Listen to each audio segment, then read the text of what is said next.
Welcome to another episode of Mexican the Kitchen. For this recipe, I'm going to start by chopping some chorizo.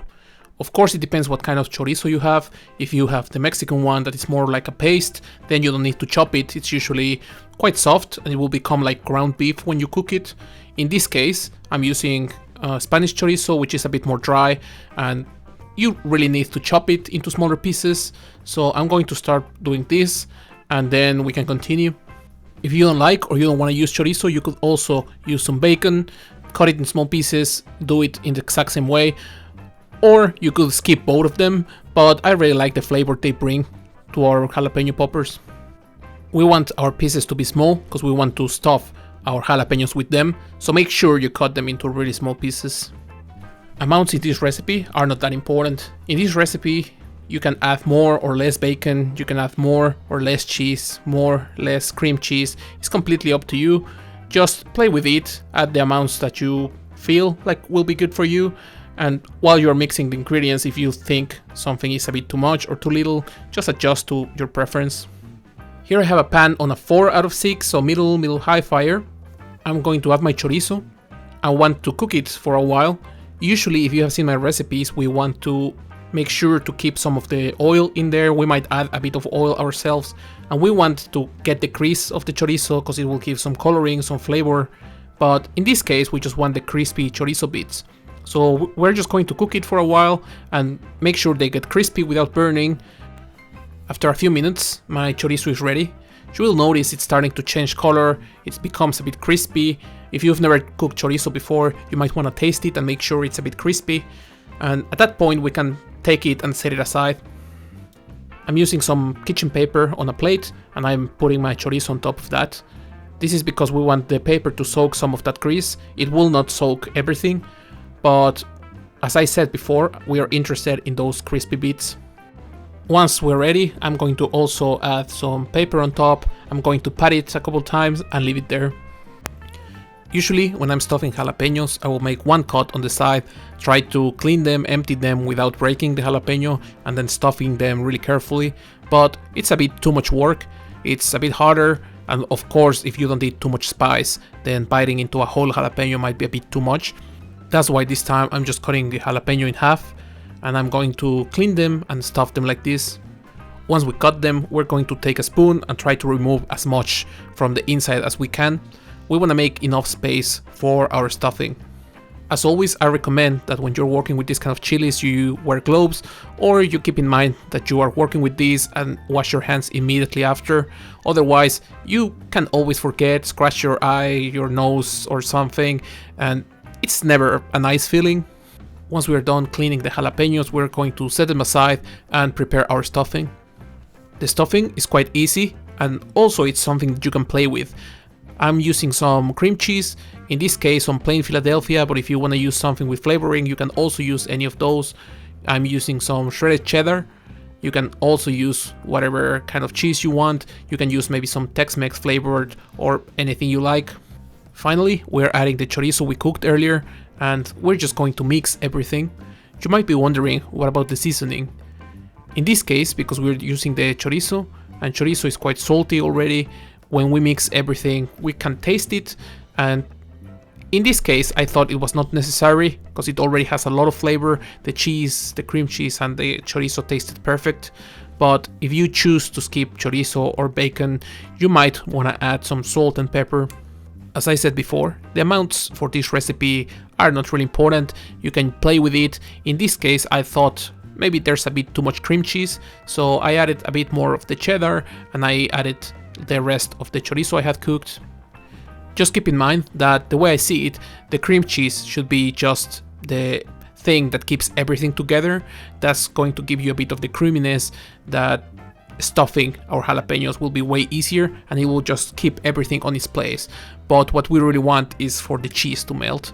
So that's why I thought maybe I can use a bit more cheese in this. This is how my stuffing looks now that I have mixed everything together, and we can now start stuffing our jalapenos. This is our goal. This is how we want our jalapeno halves to look like.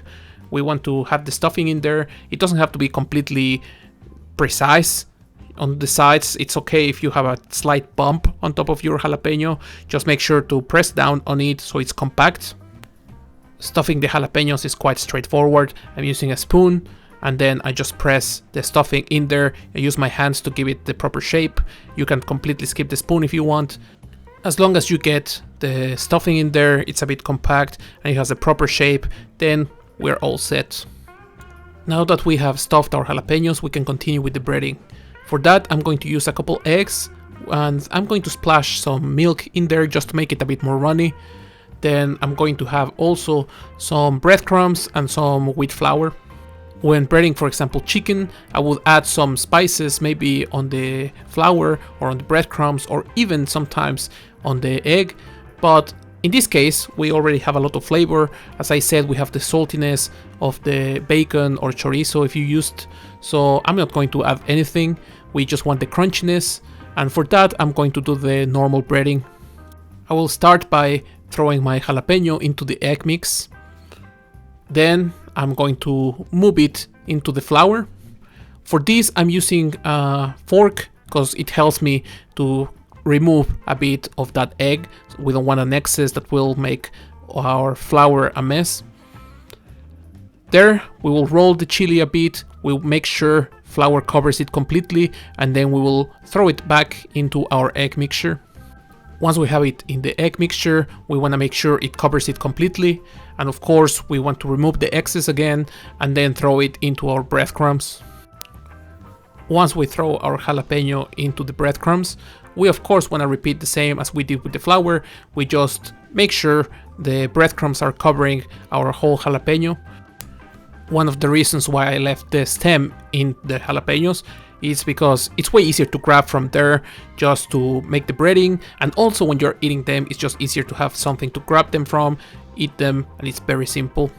Once this one is ready, we can continue with the next one, and once we have breaded all of our jalapenos, then we can move on to the stove. After a while, I'm done with the breading of the jalapenos, and I might have done a bit of a mess, but believe me, it's definitely worth it. Here I have a pot with canola oil on a 4 out of 6, so medium high fire. I'm waiting for my oil to be hot, and then I'm going to throw my jalapenos in. They will be quite quick. We just want to wait for them to become crispy, get a nice golden color. If you want to check the temperature of your oil, it should be around 350 Fahrenheit, 176 Celsius. Personally, for this kind of recipes, I never check the temperature. I know, of course, you will get a better result if you do, but I do it how my mom, how my aunt, and how a lot of people who cook traditionally in Mexico would do. You check the oil, you notice it starts forming some waves, and then you can tell it's already hot enough. You throw whatever you're frying in, and if it makes bubbles, then it's hot enough. Some people will throw the jalapenos into the fridge for a bit before deep frying, because this will make the cheese a bit harder, and it's less likely that it will melt and come out of our jalapenos. This step is completely up to you. Of course, it depends on what kind of cheese you use, the texture it has, and of course, how cold or how warm it is where you are cooking. At this point, the jalapenos have a beautiful color, and I can take them out and set them aside. Cooking them is quite quick. It should take about 5 minutes. Some people put them on kitchen paper just to soak a lot of that oil. Personally, I think if you put a strainer on top of a pot, just let them be there for a while, all the oil or the excess oil will drip and you won't make them soggy with the paper getting stuck to them. This is the end result, and I hope you can agree with me that these jalapeno poppers are just beautiful.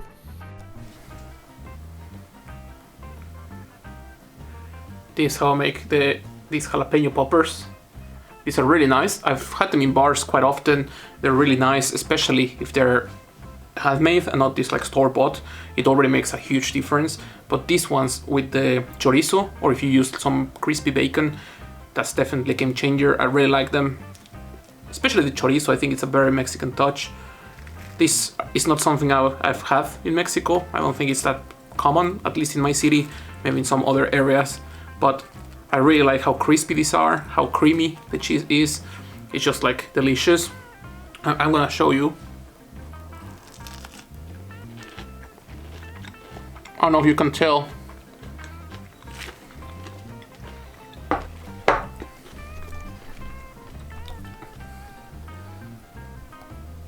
if you can tell how creamy this is. Like the center is just melted. You have the crispiness of the chorizo, then you have the crispiness of the outside, but then the cream cheese and the cheese are just like melting in your mouth. It's a really nice snack. It has a bit of a kick, but because we removed all the kind of the veins and all the seeds, then it's not super spicy. If you like it, try it at home, press like, subscribe, all those kind of things, and see you in the next one.